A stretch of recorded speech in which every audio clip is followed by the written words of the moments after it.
Today, we're going to be making feijoa pie. We'll also be adding in some apples to give it a little something extra. To begin, we'll make the dough.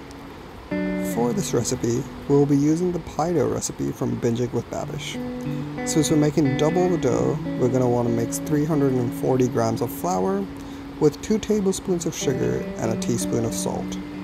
Give it a quick mix and then add 236 grams of butter. And mix it with your hands or a food processor. Work it until you get small clumps of butter in the dough. Slowly add in ice cold water till you get the consistency of wet sand. It's important that the water and everything in the recipe stays cold so that the butter doesn't melt and ruin the consistency. Place it out onto a surface and knead it lightly, pressing and forming the ball.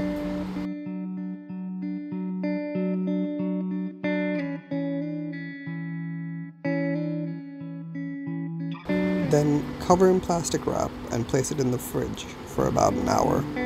If you ensure that the dough is in a ball or a disc, it helps roll it out into a circle. This will be important later. Now, with our dough hanging out in the fridge, it's time to tackle the filling. For that, peel your apples and feijoas. Then core your apples like so and cut into thin slices.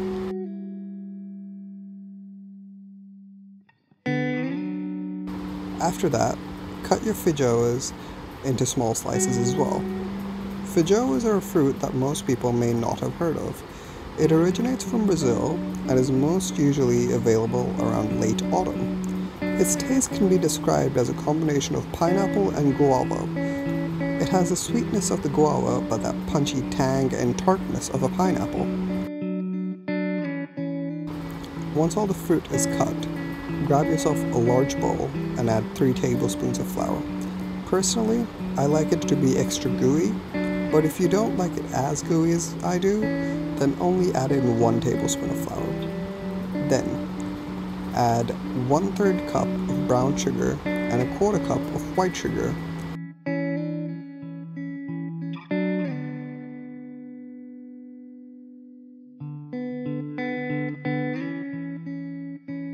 Now for our spices.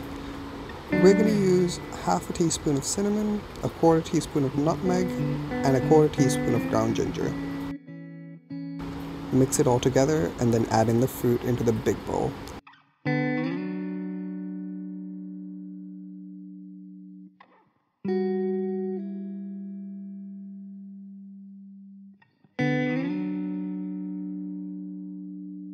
Now, mix it all up, ensuring all the pieces of fruit are evenly coated.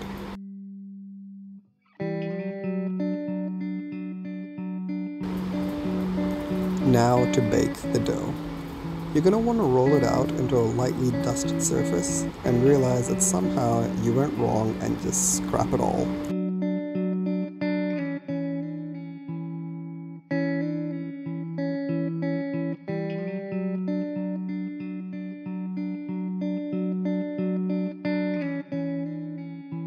Then, place it into a cooking vessel and try and even it out as much as you can.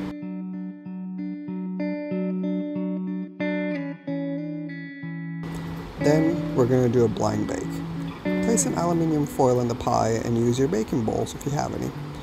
But I'm just going to use some good old-fashioned rice to weigh it down. You're going to want to place it into a 180 degrees Celsius oven for 15 minutes. Then pull it out and remove the rice.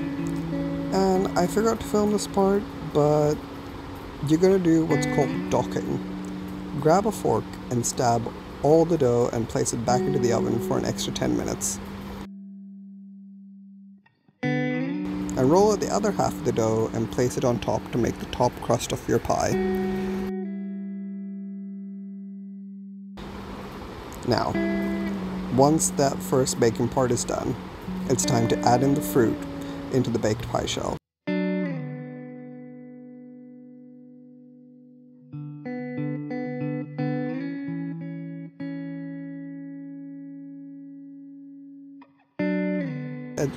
Cut off the excess around the edges and cut a ventilation hole in the middle. There's also the point in the recipe where you can go crazy with patterns, or gold with an old-fashioned lattice.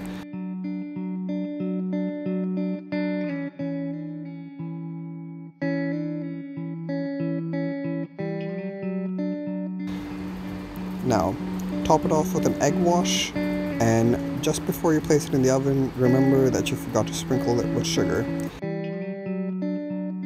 As the pie bakes, the sugar caramelizes and gives it a little extra level of flavor. Then, put it in the oven until the top is golden brown. This should take about 45 minutes. Once it's done, let the pie cool fully before cutting into it. This may take a few hours depending on where you live. And now, your feijoa pie is ready. Enjoy!